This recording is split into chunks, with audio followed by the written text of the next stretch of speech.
LL1 parsing algorithm is a more efficient form of the recursive descent parsing algorithm that we saw so far. Okay. Recall that our problem is we are given an input, a string of terminals, and we want to check whether it is in the language associated with the grammar. Okay.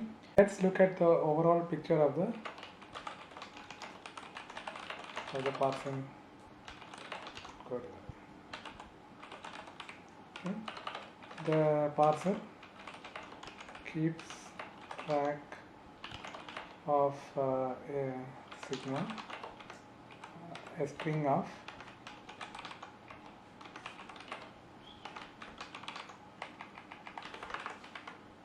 terminals and non-terminals with the following property.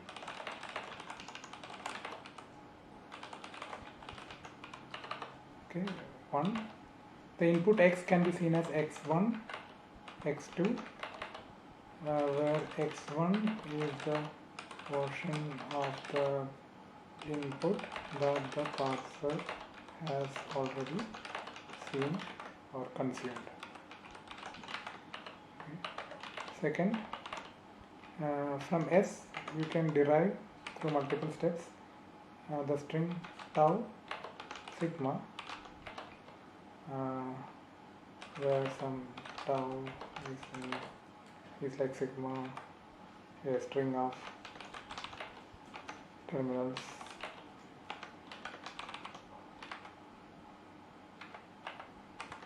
and non-terminals. The third property, tau can derive in multiple steps the initial portion x1, portion that the parser has already considered. The parser then tries to see if the rest of the input x2, the rest of the input can be from sigma. That is it the case that sigma under multiple steps derives x2. Okay. Clearly you can convince yourself that if the parser then the string x is in the language L of G. Why is that? We know that x S looks like after multiple steps derives tau sigma, and tau from multiple steps derives x1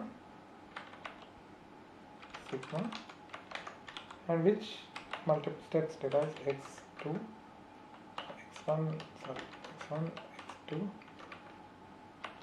which is actually x. Okay. So because of this we know that the if parser accepts if parser is able to derive x2 from sigma, then x is in the language. Okay. To complete the overview, we now explain how do we start the algorithm and how does the algorithm proceed. Okay, these two things are what we need to answer. Okay, so let's look at how do we start the algorithm. We start with sigma being just s. Okay, and note that in this case x1, the input that we have already seen is the empty string, and the string that we are about to parse is x2, is the entire string x. Okay, and tau for us, the thing that we have already seen, is just epsilon. Okay. Now explain how the algorithm proceeds. This has two possibilities. Sigma, first possibility, the sigma looks like A times alpha where A is a terminal. Okay, clearly in this case it is easy. We check whether the first letter of x2, this is the look ahead character letter, okay, is A or not. Okay, if it is A, we proceed with sigma, we proceed with sigma equal to alpha, and we consume the look ahead. Okay, so that's what it is. The second case is when sigma is some A times alpha, where A is actually a non-terminal. Okay. When A is a non-terminal, at this point what we should be doing is we should be matching, we should try out replacing A with gamma for some rule, A arrow gamma in the grammar. The question is which of it we will choose. So we will see what are the rules that we have. The first thing, if let's say that the look ahead character A, that is the first letter in x2 is A. Now consider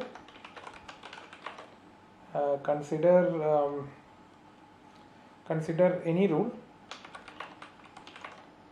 A arrow, to be applicable if and only if the first of, what is first of gamma? First of gamma is defined as the set of all A, or let me use B in sigma, such that gamma derives B times Y for some Y in sigma star. So these are the first letters of strings derivable from gamma. Okay, so we will consider this rule if and only if the look ahead is in the first. That's the point. Okay, this is one possibility. The second possibility is, well, if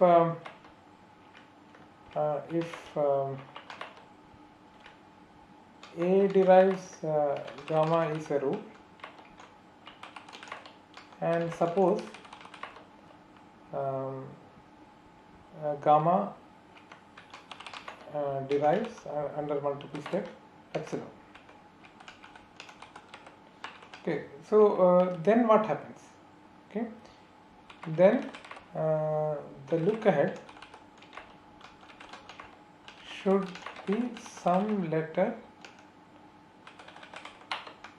that follows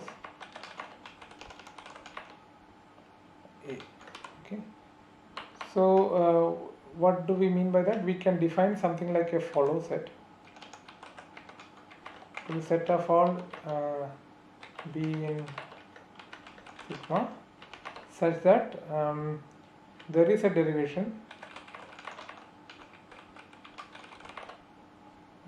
S in multiple steps derives A some prefix, let's say.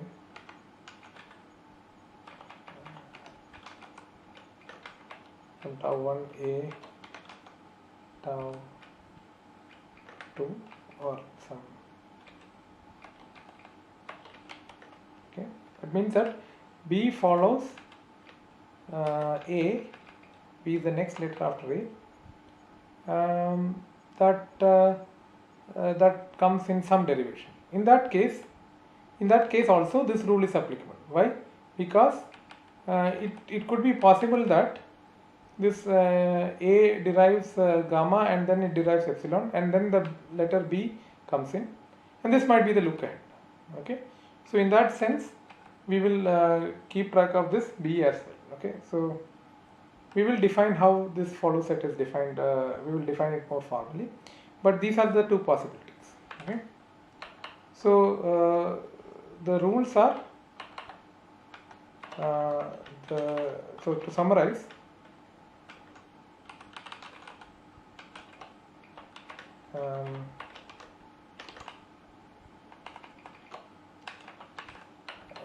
if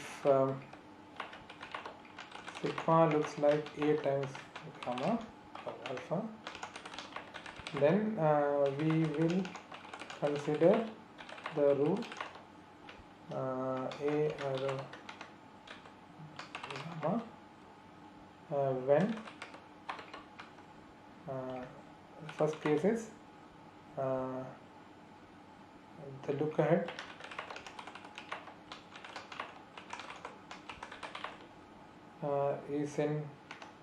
belongs to the first of gamma. This is the case where gamma derives a non-empty string, or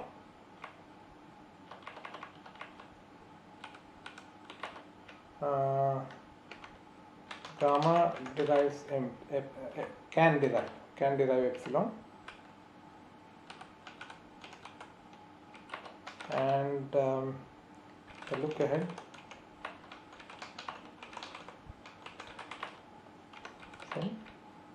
follow.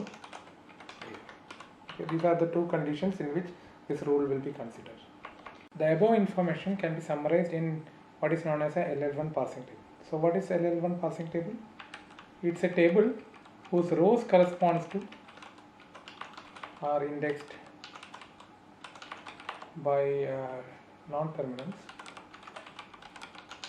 and columns are indexed by terminals, as shown in the figure below. So in this column, in this row, we always write something like A arrow, say gamma 1, and here maybe say A arrow gamma 2, etc., etc. So the rules of the grammar fit into the entries into the entries of this table. Okay, so a rule A arrow gamma is put into the A comma A's entry if A is in first of gamma, that's one possibility, or if the other possibility is gamma in multiple steps derive Ll1 epsilon, and A belongs to follow definitely. Okay. If any of these condition is true, you put the rule A arrow gamma in the A comma A center. Okay, and the conclusion is, if one is forced to put two different rules A arrow gamma 1 and A arrow gamma 2 in this process, then the grammar is not Ll1.